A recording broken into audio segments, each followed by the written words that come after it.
नमस्कार, आप देख रहे न्यूज फॉर नेशन और मैं स्वाति पांडे आपके साथ। 5 दिसंबर को कुढ़नी में हुए उपचुनाव सफल रहा। कुढ़नी में सफल उपचुनाव के बाद अब वेट है तो रिजल्ट का, यानी मतगणना की। आपको बताएं कि 8 दिसंबर को कुढ़नी यानी कल कुढ़नी उपचुनाव के इलेक्शन की जो है वो काउंटिंग होगी, मतगणना होगी।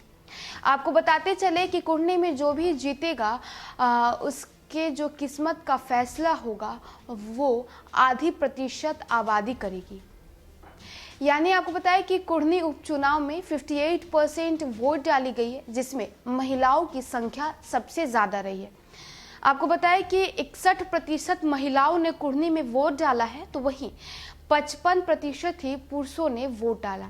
तो अब कुढ़नी में 8 दिसंबर को तय होगा कि कौन जीत रहा है, और जो भी जीत रहा है उनकी किस्मत का जो फैसला होगा वो कुढ़नी की महिलाओं ने तय किया होगा। कुढ़नी विधानसभा उपचुनाव में भी आधी आबादी की भागीदारी पूरी रही। आपको बताया कि महिलाओं ने पुरुषों के मुकाबले 6% अधिक वोट डाले। भाजपा और जदयू उम्मीदवार के बीच कड़े संघर्ष में महिलाओं का घर से निकलकर बूथ तक पहुंचना ही निर्णायक होगा।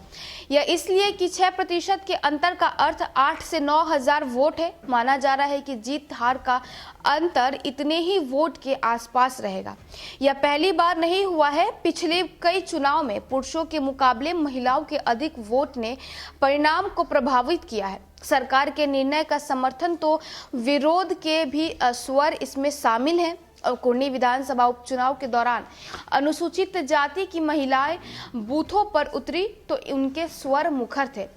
पुरुषोत्तमपुर बूथ पर वोट देने आई एक महिला ने विरोध किया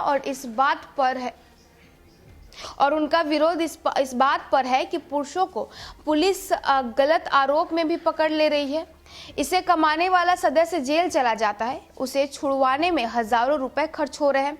ऊपर से जो रोज की मजदूरी भी खत्म हो जाती है। यह शिकायत कई महिलाओं की रही। मतदान से पहले भी पासी समुदाय की महिलाएं विरोध जता चुकी थी। दूसरी ओर वैसी महिलाएं भी हैं जो सरकार की रोजगारपरक योजनाओं के समर्थन में घरों से निकली। यहाँ उनके पति भी उनका साथ देते नजर आए। जमरूहा में बूथों पर आई महिला मतदाताओं ने कहा, आखिर इतना सब कुछ तो सरकार ने किया है, महिलाओं को कहाँ कुछ मिलता था। तो वहीं एक महिला ने कहा, कौनो महिला कहाँ मुखिया बनई रहे, अब त सरपंचों बनल रहे हैं। ई ताकत नीतीशे बाबू ने दिल कई। यह मिश्रित प्रतिक्रिया कुढ़नी से पहले इसी वर्ष हुए बोचहा विधानसभा उपचुनाव में भी थी। वहां भी विरोध के स्वर मुखर थे। नतीजा भाजपा जदयू समर्थित उम्मीदवार की 36,000 वोटों से हार हुई थी। यहां भी पुरुषों के मुकाबले महिलाओं ने 4% अधिक वोट डाले थे। थोड़ा और पीछे जाए तो पिछले विधानसभा चुनाव में जिले की 11 में से 10 विधानसभा सीटों में महिलाओं ने पुरुषों की तुलना में अधिक वोट डाले। आपको बताएं कि बोचहा विधानसभा उपचुनाव में भी महिलाओं ने 4% अधिक मतदान किए थे।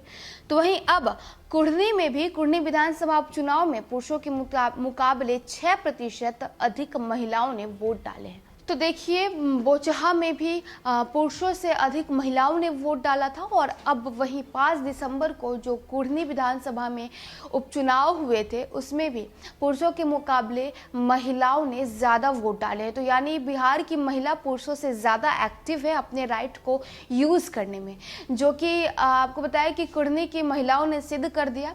अब 8 दिसंबर को रिजल्ट है। 8 दिसंबर को तय हो जाएगा कि कौन प्रत्याशी जीतता है। जदयू के मनोज कुशवाहा जीतते हैं या भाजपा के केदार प्रसाद गुप्ता जीतते हैं, क्योंकि भले ही 13 प्रत्याशी क्यों ना मैदान में हो, लेकिन जो मेन लड़ाई थी वो भाजपा और जदयू के उम्मीदवारों के बीच हुई थी। तो चलिए, इस खबर में बस इतना ही। और भी वीडियोस और अपडेट्स के लिए आप देखते रहे न्यूज़ फॉर नेशन।